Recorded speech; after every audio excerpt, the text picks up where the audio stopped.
Murume uyu anga achitaura kuti kunyange mubhaibheri chaimo hamuna kumbowanikwa munhu akaita sezvinoita seWicknell Chivhayo. Ndo matauriro aita okupa vanhu dzimotikari. Zvanzi wakatobvawo iye anopinda madzibaba edzinana madzibaba izvi.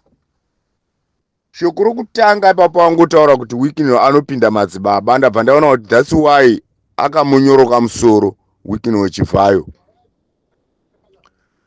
because hakuna dzidziso dzinobva kunana madzibaba. Ndosaka achiita zvaari kuita izvozvo zvisingawanikwe mubhaibheri, because vana madzibaba havaverengi bhaibheri. Ndo chinhu chokutanga chaunofanira kuziva, zvokuti dei Wicknell Chivhayo akanga ari munhu anopinda chechi inoverenga bhaibheri, ungadai akaudzwa kunzi vafumi vanopa varombo. Mufumi asingapi varombo tinomusanganisa nemufumi wakanga achidya zvaaidya, Razaro achinongera mafufu achirya, nokuti Razaro wanga ari murombo. Asi ukaverenga rugwaro irworwo, kana deno wanga uri munhu anoverenga bhaibheri, wakanzwa kuti mupfumi asingapi varombo une mubayiro wakashata kudenga. Saka ipapapo ndasiyana newe. Chechi 2 wataura zvakanaka iwe uchiti nango mubhaibheri chaimo hamuwanikwi munhu akanga achiita sezvinoita Wicknell Chivhayo. Yes, of course haawanikwi, because mubhaibheri hamuwanikwe mapenzi. Uri kurasika papi mupana wangu? Mubhaibheri hamuwanikwi mapenzi anondochera mvura mukadhamu kakavakwa nevanhu vemushandira pamwe kumaruzevha uko, voita bishi rokutsvaga mapaipi okundodira mvura kuti akuwedzera mvura muna Kariba River ina Zambezi usingaperi kuyerera, asi vachitora kumarukova anopwa. Iwe shamwari, mubhaibheri hamuwanikwi mapenzi anowanikwa vanhu vachindotora mabhaketi emvura kubva mugodhi vachitoda kunowedzera mvura muna Kariba River, muna Kariba Dam.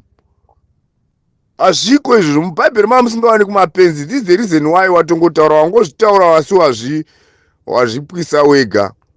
You cannot think of a person ane njere dzakakwana dzinopinza dzakakwana. Chivhayo uyu Wicknell is not normal. Kana ukada kumutarisa munhu uya igudo rakanonga pembe, inongoridzwa chero vanhu ari muchechi, chero ari parufu. He is very silly. Unotoona uchitorumbidza Chivhayo. He doesn't think, because you cannot think of a person anotora mari yokuti tikaenda kuna uyu mutendi waunga uchitaura nezvake weZCC. Mutendi anoita misangano, ndofunga inoita kama 4-5 inounganwa pagore rega rega pamusangano wake. Pamusangano wake vanhu vanonzi vafundisi nevanotungamirira masangano vanoudzwa kunzi hapana unopinda pagedhi apo asina there is a certain figure. Hamene kuti mazuva ano yapa mari, but kuma 1998 sekuru wangu wachipinda chechi iyoyo vaitogona kana kukukwereta $50 kuti ndozoya nchikupa muzukuru, nokuti handinga anopindi musangano pagedhi, handinga apindi ndisina mari iyoyo. Ndeyake wochitarisa kuti vanhu ivavo vaibhadhara $50 vangani, right? Vanongopinda ava vamwe vanouya vanonge vasina kana zvinzvimbo vanoudzwa kunzi ivo unoenda wakabata $10 yomusangano panguva iyoyo. Ivavo vaipa hameneko zvinoti yamari, but by that time yakanga iri $10 pamunhu mumwe nomumwe. Wochitarisa vanhu vanenge varipo kwavanobva nokwavanoperera nemawandiri anenge akaita vanhu, mumwe nomumwe akabvisa $10, vamwe vachibvisa $50. Mari inotsikirwa mumadhiramu, so munhu kumira pamusoro pedhiramu achitsikira mari kuti ikwane mumadhiramu azarisa, then someone obva kwaanobva ongoenda uya kuti ndauya kuzokupa ichipo. That's bullshit. Iwo amene uda uri kukumbirawo mari kuna Chivhayo. Hatigoni kunga tichitaura newe nokuti example yomunhu wawatopa. Kana dei wakataura izve nevamwe vana mapastors ava nana Kafupi nanani, unandai kunzwisisa kuti ndi vanhu vasinavo vane vachipiwawo. kwete zvekutora mari uchindopa mutendi. Mutendi anoita mamillions pagore, anokwanisa kusvitsa mari inoita kuma 4 million pega pega paanoita musangano, it's over $1 million US. Iwo otora mari yako ondopa. Ndo zvandareva kuti munhu unenge achitora kuita bhizi kucherera mugodhi wanhingi moisa mumatengi, mumajojo tengi ari murori, muchiti tiri kuda kunowedzera mvura muna Zambezi, muna Kariba River. That's bullshit mfana wangu. Iwe kana wakwanisa kulienda ukandiitira favor, tora audio iyi uise kuna Hatirare, ndiye abudisa nyaya iyi. Hatirare anoziva munhu wake, nekuti agoni kutumirwa namba nomunhu asina audio, nomunhu asingaoni namba yacho. Unobva amuisira audio iyi, omutaura kuti kusafunga kunorwadza varidzi, njere shoma dzinouraya vatenzi nebasa.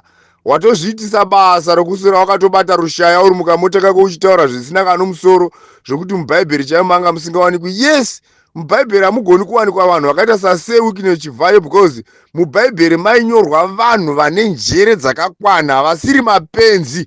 Zvino Wikino Chivhayo is a madman. Munhu anopengawo, unoda kutifananidza nomunhu anopenga, anoona zvipatara mamirira zvakaita aya, zvichitambura, zvichishaya nokuisa kuziva kuti vanhu voenda papi, achinzwa vanhu vachifa, nhamba yavanhu vachifa in numbers, vakawanda vachifa. Asi unotora mari achindopa munhu asingarwari, munhu akati gwindiri, munhu anozviwana wekuti kana akarwara unongoenda kuchipatara, kwete chomunhu, unoenda kuchipatara chiri kure kutotsvaka chinodhura, onosvika achipa munhu iyeye mari, achisiya munhu ari kufa nenzara.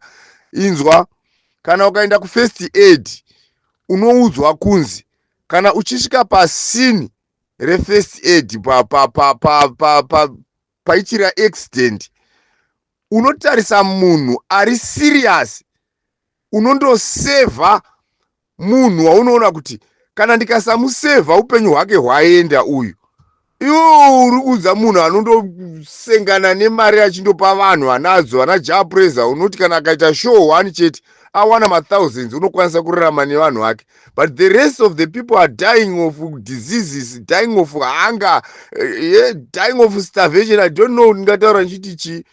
Achivasiya vakadaro, wotaura kuti munhu wakadaro ane njere, hairingani nomunhu ari mubhaibheri. Unoda kutaura bhaibheri ripi raunoda kuinzanisa naWikino Chivhayo uchiti anga musina vanhu vakaita saizvo? Wakamboverenga bhaibheri here ukaripedza ukaenda naro ukaripedza?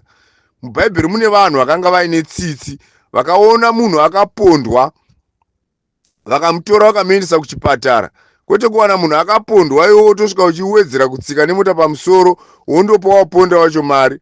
How can you give vanhu vane mari kudhara uchisiya vanhu vari kutambura varipo, vachitambura, vachifa nenzara, vachifa nokushaya chinhu? Mune vana vasiri kuenda kuzvikoro mukati umu, vasingakwanisi kuenda kuzvikoro nenyaya yenhamo yakakonzerwa nababa vakapa Wikino Chivhayo mari ari kurasa-rasa. These are charm, mishonga yemari, imari dzemishonga idzo dzine n'anga dzokuchipinge dzamunenge muchizama kuita sekuti muri kupa vanhu, muchipa vanhu nhamo dzenyu dzamunadzo idzodzo dzaunokutokumbirawo newo uri kutokumbira nhamo pauri papapo. Piwa nhamo yacho, endako kwaari ane YouTube, paFacebook vangovhura, unomuwana aripo. Munyorere tsamba kuti Chivhayo ndiri kukumbirawo mari, zvakaita vana kafupi vakangopiwa. Kwete kusara uda kutanga utida kutindira pazvivhitivhiti uchitaura zvinhu zvisina kana nomusoro wese.